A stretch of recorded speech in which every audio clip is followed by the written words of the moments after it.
og þá komið að 5. liða dagskrá, skýrsla bæjarstjóra. Til máls tekur bæjarstjóri Ásthildur Sturludóttir.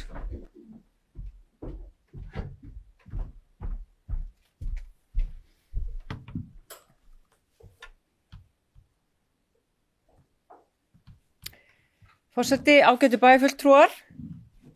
Ég ætla að fara hérna aðeins yfir það helsta sem hefur verið í gangi í mínum störfum síðustu 2 vikunar. Fimmtudaginn 5. júní þá sat ég fund samtaka atvinnulífsins sem fór fram í Hofi. Þar voru sömuleiðis nokkrir bæjarfulltrúar og stór hópur atvinnurekenda hérna á svæðinu. Þar var rætt helstu áskoranir fyrirtækja og hvað sé hægt að gera til að auka útflutningstekjur Íslands og lífsgæði. Það var þannig að borðavinna og mjög góð umræða sem þarna fór fram og gaman að heyra hversu mikill hugur í atvinnurekendum hér á svæðinu. Nú ég kíkti á vormarkaðinn í Skógalundi Hæfingarstöð, þar sem mátti finna fallega listmuni gerða af hæfileikaríku fólki sem sækir starf sitt þangað undir handleiðslu góðra leiðbeinenda. Og að kvöldi þessa 5. dags þá ávarpaði ég listafólk og gesti við opnun 2 sýninga í listasafninu á Akureyri.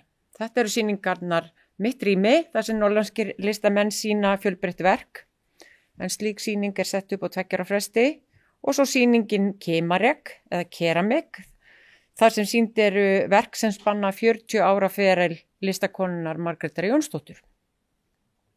Það var einstaklega gleðilegt að sjá hversu margir lögðu leið sína í safnið þetta kvöld og ég efast ekki að aðsóknin á þessar sýningar muni verða góð, enda eru heimamenn þarna sína og ég bara hvet alla sem eru ekki búnir að fara í safnið að fara og ég ætla sjálf að fara aftur því að þetta eru svo fallega sýningar.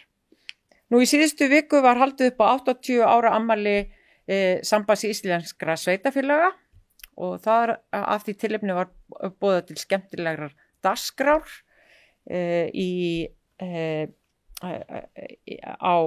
í gamla kvennaskólanum við Austurvöll eða gamla NASA eins og við sem höfum dansað þar, köllum það.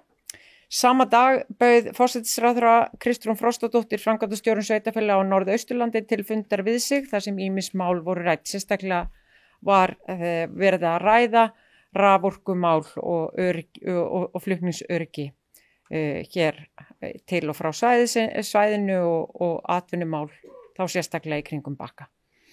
Nú árlegir vinnu- og samtalsfundir með sviðsstjórum og forstöðumönnum eru hluti af fjárhagsáætlunarferlinu og þeir eru nú þegar hafnir og þeir skipta miklu máli í upptaktinum að flókinni áætlunargerð sem fjárhagsáætlunin og það þarf að auðvitað að horfa til margra þátta og við erum komin á kaf í fjárhagsáætlunarvinnu ef að svo má segja. Nú ég ásamt nokkrum bæjarfulltrúum tók á móti fulltrúum Norwegian Cruise Line og hafnasamlagi Norðurlands þar sem var rætt ferðaþjónustuna og þeim hluta sem snýr að skemmtiferðaskipum og áhrifum þeirra hér á svæðið og þá sérstaklega nýju innviðagjaldi sem verið að boða. Nú ég átti líka fund með Landsvirkjun til þess að ræða atvinnumál og hvernig hægt að nýta rafmagnið sem hér á svæðinu. Nú innanlandsflugið var til umræða á fundi sem ég átti með Vegagerðinni en það verið að vinna að skýrslu sem á að koma út í haust innanlandsflug hér á landi.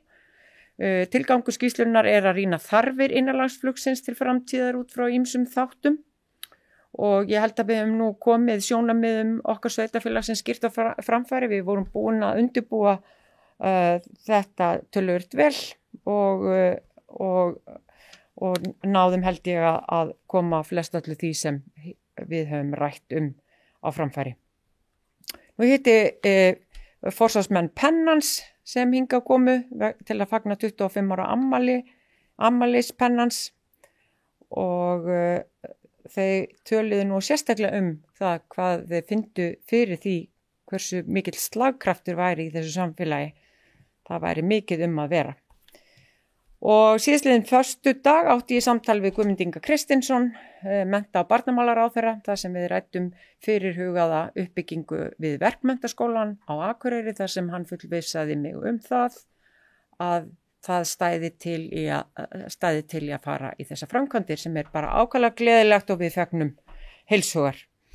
Og í gær var fallegur dagur, þar sem við fögnuðum þjóðhátíð eða degi okkar í örlítilli vætu eða típisku 17. júní veðri og ég flutti ávarpi listigarðinu þar sem var fjöldi fólks samankomin til þess að taka þátt í hátíðahöldunum og eiga saman góða stund á okkar góða þjóðhátíðardegi. Nú í dag hófst hinsegin hátíð Norðurlands eystra og stendur hátíðin fram á sunnudag og af því tilefni dró ég í morgun að húni regnbogafánan í Listagilinu. Þetta í fyrsta skipti sem hátíðin teygir sig svo langt á þessu svæði en hún hefur verið mjög öflug eins og við vitum síðastliðin ár í Hrísey. Þetta mjög gleðilegur viðburður og ég hvet alla hér inni og bæjarbúa til þess að taka þátt. Og rétt áðan satt ég fundi ásamt sveitarstjórnum hér í kringum okkur þar sem rætt var framtíð slökkviliða á þessu svæði. Læt þetta vera lokaorðin. Takk. Það var bæjarstjóri Ásthildur Sturludóttir lokið máli sinni, dagskráin tæmd. Eftirtalda fundagerðir lagðar fram til kynningar, afgreiðslufundur byggingafulltrúa frá 12. júní, bæjarráð 5. og 12. júní, fræðslu- og lýðheilsuráð 10. júní, skipulagsráð 11. júní, umhverfis- og mannvirkjaráð 3. júní og velferðarráð 11. júní. Hægt að nálgast allar þessar fundagerðir á heimasíðu bæjarins. Slít fundi 21 mínútur yfir 4. Takk fyrir góðan fund.